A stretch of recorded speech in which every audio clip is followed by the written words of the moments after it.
So I was asked by numerous people if I could give a rough synopsis of what happened and how all this occurred and why I went from Mr. Nice Guy to angry at the city. Well, here it is, guys.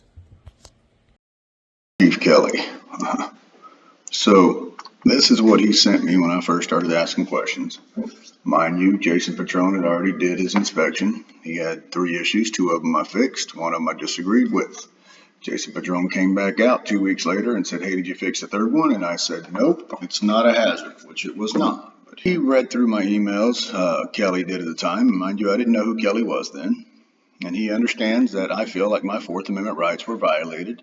And he takes this very seriously, right? As he took an oath. Well, he starts quoting the fire codes here, and he said he did an investigation, and this is like 2 hours after I talked to him. He did this investigation in 2 hours, right? And he wrote me back this email. He says, "In conclusion, I made, when you received and accepted a city occupancy in 2019, you accepted the terms and conditions of this, right? Document. Fine. That outlined in administrative positions of the code listed below are references." And remember, he keeps talking about codes, not constitutional rights. And he says right of entry, and this is for the fire department. He said, "Mr. Padron, who came on my property illegally, one of my gym members let him in." Well, they did open a door for him, but that was it. Now, he said that the gym member knew me personally, was going to give me a call. Well, it's not the gym owner, it's not the gym person's job to do that. It's the fire department's job to do that, right? Jason Patron never contacted me. So what did he do? He did an illegal search on my building. That is a 4th Amendment right violation, and no code can trump that, right? They talk about this 604.6 unapproved conditions. This is what he wrote me up on, Mr. Padron, and I corrected him on it. That's for permanent wire, right? This was not permanent wire. It was an abandoned outlet. There's no hazard. Without a hazard, you do not have a violation of the code. Anyway, Kelly said, "In conclusion, I do not believe that your 4th Amendment rights were violated." So Kelly's logic is that there is a fire code that the city adopted, and that trumps your constitutional right to protect your property and keep it from unlawful searches and seizures.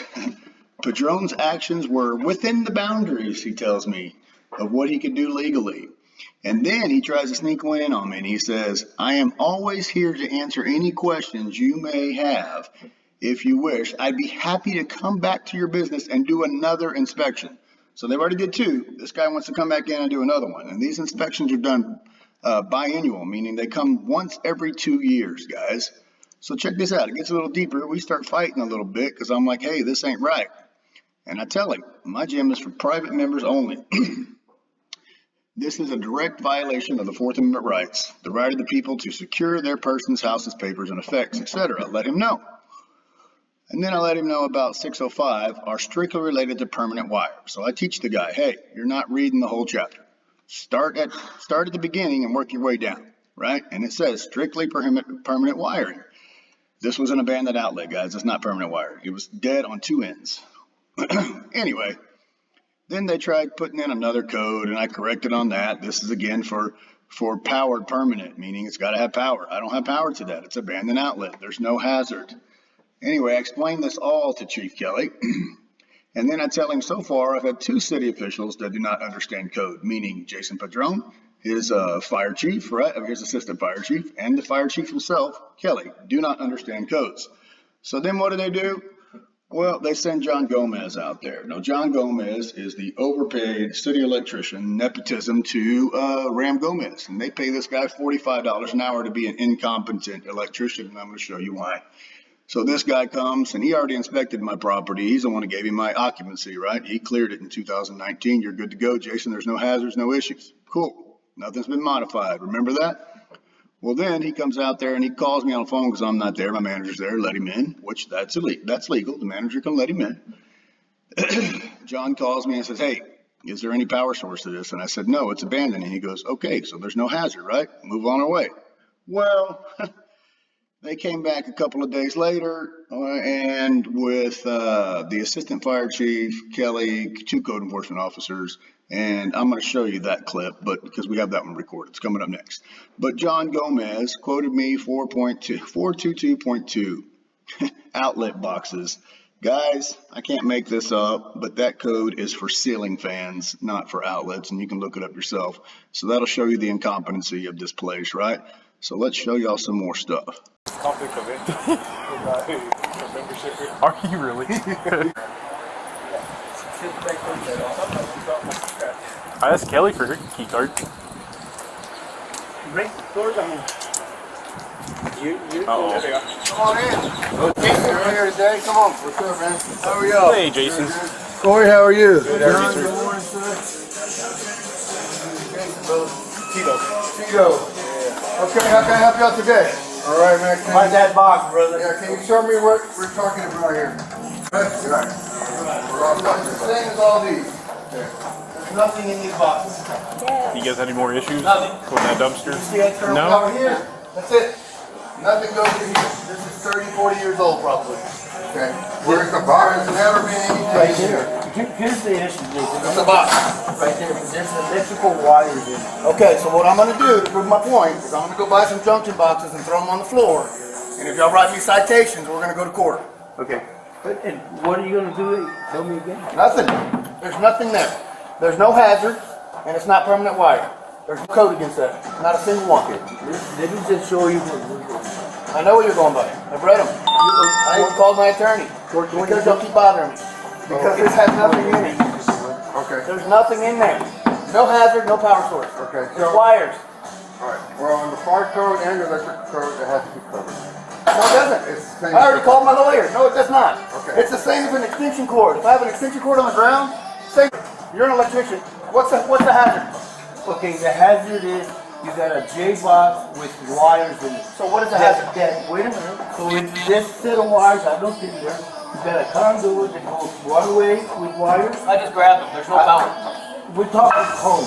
I'm talking. And I told you the code. And y'all sent me the code, and I rebutted to your code. And It's I know. specific to what? Permanent wiring. No, it's not. Yes, it is. Let's read it. Well, that's wiring, and it's like It's not permanent. Well, it looks like. How is it? Look inside. There's no code against ugly. Well, That's what I do for a living, John. Right. I do codes for a living. okay. And what you're writing me on is crap. Well, it's the code. And it's been here for 3 years. Y'all looked at it 3 times. No issue. Now it's an issue. Well, if you can't show us, man, we're gonna just have to do the citation, and then. See you in court, dude. I'm not playing that. Yeah, No way. you wanna go to I court? read you the code. I called my lawyer. He said I could sue you back. Okay, that's fine. That's what I do for a living is codes. And what you showed me specifically says permanent wire or a hazard. I have neither. Well, we consider that permanent because this is a permanent building. No, sir. That's not permanent. That's not how that works, brother. You know it. It's open. No, what I'm telling you, it's open. It's open. So permanent. It's there. It's in a permanent building. It's in conduit. You got another run going somewhere. Whether it's cut off right there, we don't see that. We can't see that. So we ask you, if you want to leave it open, we can pull the wire out. Otherwise, That's not what the code says. That's not permanent wire. Okay, then This is permanent wiring. no, that's This is permanent hooked up wire. to a source. 22.20. Don't know what that is. Let me see. Yeah, that's the code. Let me see code.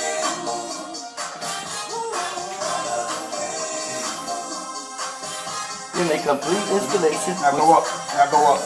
You're cherry picking. If you go up, it talks about the whole code. The code starts above that. You're cherry picking. If you go up, it talks about the whole code. The code starts above that, and it's specific I know. to hazards. It's specific to hazards and permanent wiring.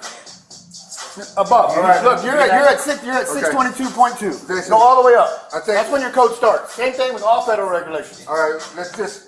I guess we'll just go to court, man. Yeah, We'll go. I'm gonna make y'all look terrible, dude. I'm Okay. telling y'all that. That's I'm gonna fine. take pictures. That's John, you know better, dude. That makes me no. feel bad that you're not like that. No. Yeah, no. you are. Why Because you not? know for sure there's no permanent wire in there, and you know for sure there's no hazard. I mean, does that? I mean, Bing. He knows it. Look, I'll pause my video. So, we have never completed this inspection. You have. Never completed. Yes, sir. Yeah. know for sure there's wires in there. Jason, you need to understand that. I look in here and I stick my hand in here and I feel wires. I look in there, I see 2 conduits. I I'm see glad you did that. I I see- got you on camera sticking your hand in there. No, I There's did. I didn't Like, stick come my- on, guys. Y'all gonna look I went ridiculous. like this. I have you on camera, dude. John, quit fucking Did I with me. stick dude. my- Look, did I you stick went my just hand? like this, just like I did. All right, No hazard. let's just move forward with it. Yeah. And we'll go from there. I'm gonna put y'all on camera. I'm gonna blast y'all. Okay. John, that's sad, dude. No, I thought me and you were friends. I seen John Gomez reach in there, put his hand in the box, And you're like, see, there you go. There's nothing live. How's that a hazard? But that's okay, Jason, because I'm just doing what I need. I know, and on Facebook today and on all social Yeah. media is you putting your hand in my box telling me I got to I write a didn't citation. put my hand. Boy, I got the camera. You're like, quit being a liar. He didn't put, he was just showing you, I right? He showed. He I stuck went. his fingers in here. No, I said I could go like Oh this. my God, dude, y'all got your back. 422.20. Got it before, first year. No issue, because the wires were tucked in. 3 years later, they pull the wires out, and now it's an issue. 2.20. 22, that's the one he tried to use. You can read all the way up. And then the fire marshal said IFC 604.6. Yeah, because they quit reading at 604.1, which tells you it's permanent or hazardous. They skipped, they cherry picked. Yeah. Anything under ceiling fans. Awesome. The court thrown out. Once that's thrown out, there is no other issues for that yearly inspection that you'll keep going back to. So the internal staff discussion about that with the prosecutor is she did not like that charge was filed under the electric code. She would much rather have it filed under the IFC code. Yeah, the one Chief Kelly sent to me, and Yes. I corrected him on that. That's wrong too. Okay, but she wanted it filed that way. So she dismissed the electrical code violation so that it could be refiled under the appropriate violation. Chief Blanchard's a liar. He's trying to blow smoke and mirrors up at me again, right? The prosecutor dismissed my biannual. We're over. It's gone. There's no more code violations, right? She says if I ever want to come back on there for a biannual, they need a search warrant. Amen. All right. Now he tries lying and saying she wanted it cited under a different code. Well, no. They cited it right here. See that? 4.22? That's the ceiling fan John cited, and the other one is electrical. He's full of crap. There was no other code to be cited. I won both of them. It's thrown out. This is over.